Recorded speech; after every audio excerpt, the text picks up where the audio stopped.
ভারতের টেলিকম বাজারে দুই প্রতিদ্বন্দ্বীকে এবার নাকি মেলাতে চলেছেন ইলন মাস্ক। মাস্কের স্যাটেলাইট টেলিকম কোম্পানি স্টারলিংকের সঙ্গে গাঁট ছড়া বাঁধতে চলেছে এয়ারটেল এবং জিও।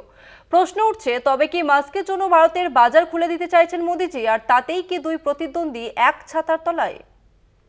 দশে মিলি করি কাজ, হারি জিতি নাহিলাজ প্রবাদে ছিল, তবে এবার ভারতের মাটিতে বাস্তব দেখা গেল।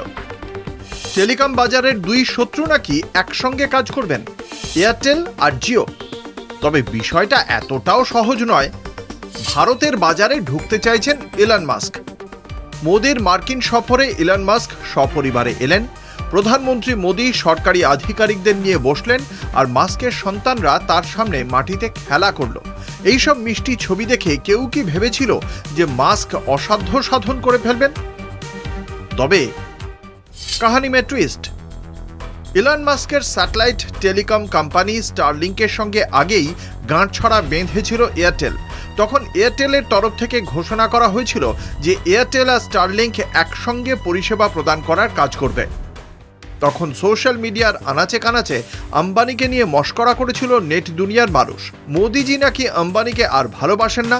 তবে সব নিন্দুকের মুখে ছাই দিয়ে এবার রিলায়েন্স ঘোষণা করেছে যে স্টারলিংকের সঙ্গে গাঁটছড়া বাঁধছে জিও। তবে রিলায়েন্সের তরফেও এই গাঁটছড়ার ঘোষণায় এয়ারটেলের নাম নেই। ইলন মাস্কের স্টারলিংক দুটি ভারতীয় কোম্পানির সঙ্গেই চুক্তি করছে, অথচ দুই ভারতীয় কোম্পানির কেউ কারোর নাম নিচ্ছে না। তবে চুক্তির হিসেব ঠিক কি? 2020 সালে নরেন্দ্র মোদী বলেছিলেন 1000 দিনের মধ্যে দেশের 60,000 গ্রামে অপটিক ফাইবারের ইন্টারনেট পরিষেবা পৌঁছবে। কিন্তু সেই স্বপ্ন এখনো অধরাই রয়ে গেছে। 5G ইন্টারনেট নিয়ে মোদিজির আশা ভরসা বারবার দেখেছে দেশবাসী। জিও অনেক টাকা বিনিয়োগও করেছে 5G ইন্টারনেটের ফাইবার বসাতে। কিন্তু মোদিজি কি জানতেন না অপটিক ফাইবারের যুগ শেষ হতে চলেছে? স্যাটেলাইট ইন্টারনেটের যুগে 5G পরিষেবার পেছনে এত টাকার ইনভেস্টমেন্ট।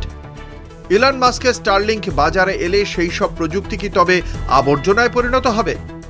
এই আম্বানি সম্পর্কেই ইলন মাস্ক একবার সোশ্যাল মিডিয়ায় পোস্ট করেছিলেন।